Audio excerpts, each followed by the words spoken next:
सुगंधिं पुष्टिवर्धनम् उर्वारुकमिमन्दं मृत्युमोक्ष्ये मामदा सां सदा शिवाय स्वाहा तै स्वाहा सुभद्रकां कां पीलवासिनीं वा श्रीमन्महागणाधिपते नमः लक्ष्मीनारायणाभ्यां नमः उमा महेश्वराभ्यां नमः वाणीनगरभ्यां नमः सचिवृन्दाभ्यां नमः मातृविद्याचरणकमलेभ्यो नमः कुलदेवता विनोदेवता विनोद ग्राम देवता। नमस्कार, मैं हूं बलराम शर्मा। जिस तरीके से आज रसिया और यूक्रेन में एक युद्ध की स्थिति उत्पन्न हुई है, इस युद्ध की स्थिति को देखने के साथ ही हर कोई, चाहे वो किसी भी देश का हो, चाहे वो भारत का हो, चाहे वो अन्य किसी राज्य या देश का हो, उन सब के मन में बस एक आहत है, एक दुख है कि वहाँ जिन लोगों ने अपनी जान गंवाई है, जो लोग अपने घर से बेघर हुए हैं, उनको देखते हुए मन कहीं ना कहीं आहत होता है। साथ में हमारे हिंदुस्तान के मतलब भारत के काफ़ी सारे बच्चे जो कि वहाँ पढ़ रहे थे, अपना कोर्स कंप्लीट कर रहे थे, वह वहाँ फंसे हुए हैं। ऐसे में जब दोनों ही पक्ष से अंधाधुंध बमबारी की जा रही है, लगातार बम चल रहे हैं, लोग अपनी जान बचाने के लिए भाग रहे हैं, दौड़ रहे हैं, सुरक्षित स्थान पर छिप रहे हैं। ऐसे में इस ब्रज की धरती, भगवान श्री कृष्ण योगीराज श्री कृष्ण की क्रीड़ा स्थली वृंदावन से एक अनोखा मैसेज आज मैं चाहता हूं, और शायद आप लोगों के माध्यम से जितने भी लोग मुझे देख रहे हैं या सुन रहे हैं, उन लोगों के माध्यम से, पता नहीं, देखिए ये एक सोशल मीडिया है, पता नहीं ये वीडियो कहां जाए, हो सकता है कि उन चाहे वो रसिया हो, चाहे वो यूक्रेन हो, वहां तक ये वीडियो जाए और हमारे वृंदावन से एक मैसेज ऐसा जाए जो कि उन लोगों को थोड़ी सी राहत मिले। आज वृंदावन में एक मेधा वाले जो शंकर जी हैं, उनके मंदिर में आज यहाँ हवन यज्ञ का कार्यक्रम आयोजित किया गया है। इस हवन का उद्देश्य केवल इतना है कि जो युद्ध की स्थिति यहाँ इस समय व्याप्त है, उस समय जहाँ पर युद्ध चल रहा है, उन लोगों को भगवान सद्बुद्धि दें, उन लोगों को सही मार्गदर्शन दें भगवान, जिससे कि यह युद्ध शांत हो जाए, यह युद्ध आगे ना बढ़े। साथ में ही जो वहाँ जिन लोगों की मृत्यु हुई है, उनकी आत्माओं के शांति के लिए, और जो हमारे भारतीय जो बच्चे हैं, जो हमारे भारत के जो युवा हैं, जो वहाँ फंसे हुए हैं, जो शिक्षा दीक्षा लेने गए थे लेकिन अब वहाँ फंस गए हैं, उनको सकुशल भगवान वृंदावन तक पहुँचाएं, अपने अपने स्थानों तक पहुँचाएं, जिससे कि वह लोग सुरक्षित रहें। आज ये यहाँ से एक मैसेज देने की यह कोशिश की गई है, और ये कोशिश की है हमारे भारतीय जनता पार्टी युवा मोर्चा के जिला महामंत्री शशांक शर्मा जी द्वारा। जानते हैं कि क्या प्रेरणा हुई, किस तरीके से यह आज हवन यज्ञ आरंभ किया है और क्या कुछ सोचा है मन में। शशांक जी, मैं वैसे बीच में नहीं डिस्टर्ब करना चाहिए, लेकिन फिर भी जानना चाहूँगा, आज ये हवन यज्ञ का कार्यक्रम आपने आयोजित किया है,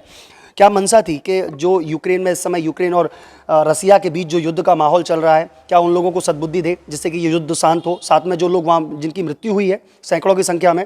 उन लोगों की आत्मा की शांति के लिए, और जो भारत के लोग वहाँ फंसे हुए हैं उनके लिए किस तरीके से सोचा है? देखिए, भारतीय संस्कृति तो हमेशा वासुदेव कुटुंबकम की बात करती है,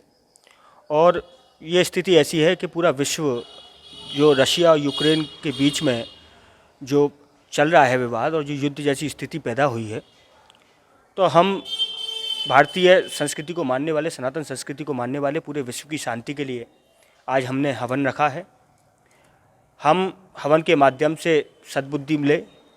जो एक मार्ग है अहिंसा का मार्ग, उस पर चलकर आपसी सभी देश एक भाईचारे की तरह रहें,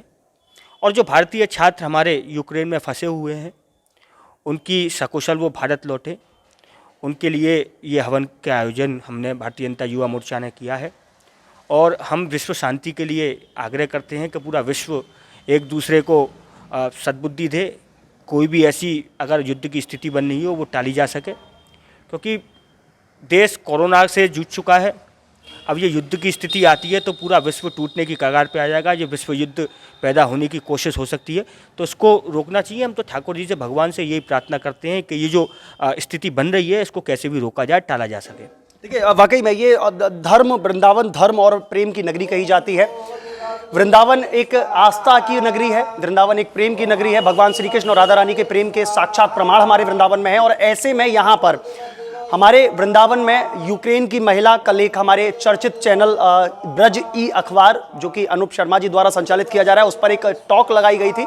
जिसमें यूक्रेन और रसिया की जो महिला थी, एक पुरुष थे जो रसिया के थे, उन दोनों के परस्पर व्यवहार, मतलब एक दोस्ती का समझौता यहाँ देखने को मिलता है, क्योंकि ये प्रेम और आस्था की नगरी है। और एक तरफ अगर देखा जाए तो शशांक जी यहाँ हवन यज्ञ के माध्यम से उन लोगों को यहाँ से एक मैसेज देने की कोशिश करते हैं कि जो युद्ध के हालात इस समय बने हुए हैं वो कैसे भी करके सुधरे और उन लोगों को सद्बुद्धि प्रदान हो, और साथ में जिन लोगों की मृत्यु हुई है वह। मैं एक बार शशांक जी से फिर जान लेता हूँ। शशांक जी, ब्रज एक प्रेम और आस्था की नगरी कही जाती है, क्या संदेश देना चाह रहे हैं आज इस हवन यज्ञ के माध्यम से? ब्रज 84 कोस में जो भी ब्रजवासी यहाँ रहते हैं वो हमेशा पूरे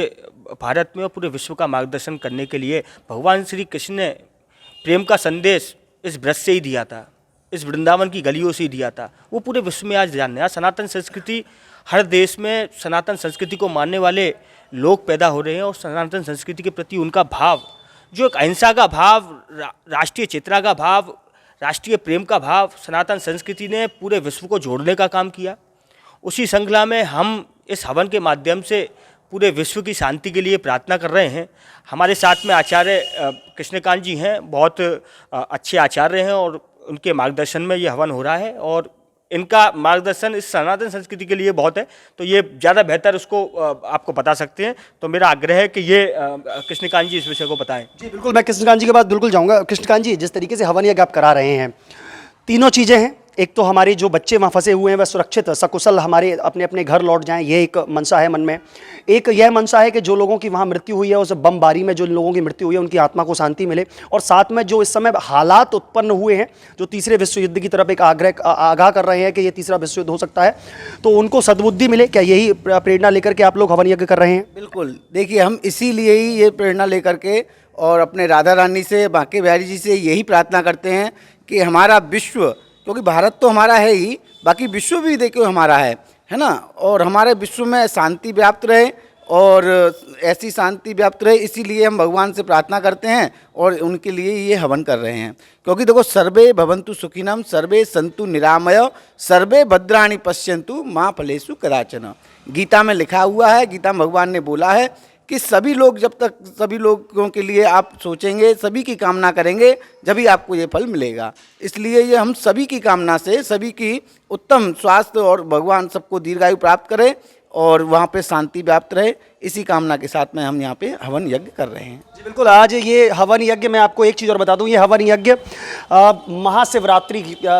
आने वाली है, कल की महाशिवरात्रि है। महाशिवरात्रि से पूर्व ही यहाँ आज ये हवन यज्ञ का कार्यक्रम रखा गया है और वो भी जो मैदा वाले शंकर जी हैं उनके मंदिर के ठीक सामने यह कार्यक्रम आयोजित किया गया है। तो बस यहाँ से मैसेज देने का हमारा भी एक यही मोटिव है कि जिस तरीके से उस समय यहाँ पर वहाँ पर जो हालात बने हुए जिससे कि सैकड़ों लोगों की अभी तक जान जा चुकी है, आंकड़ा बताया जा रहा है सैकड़ों लोगों की, अब ना जाने कितने लोगों की वहाँ जान गई है, ये तो बाद में ही पता चलेगा। और साथ में जो लोग वहाँ बेघर हुए हैं, जो अपने घर को छोड़कर, अपने परिवार को छोड़कर बिछड़े हुए हैं, और साथ में यह युद्ध जल्दी से जल्दी खत्म हो जाए, यही हम लोगों की आशंका है। और यह भी सोचते हैं जो यहाँ आज हवन यज्ञ चल रहा है, इन लोगों की भी यही मनसा है कि कैसे भी करके वो युद्ध शांत हो जाए, उनको सद्बुद्धि मिल जाए और हमारे भारतीय जो युवा हैं वो लौट करके अपने अपने घर चले जाएं। तो एक मैसेज देने की कोशिश यहाँ वृंदावन से। ऐसी अन्य खबरों को देखने के लिए चैनल को लाइक करें, सब्सक्राइब करें और बेल आइकॉन को दबाना ना भूलें।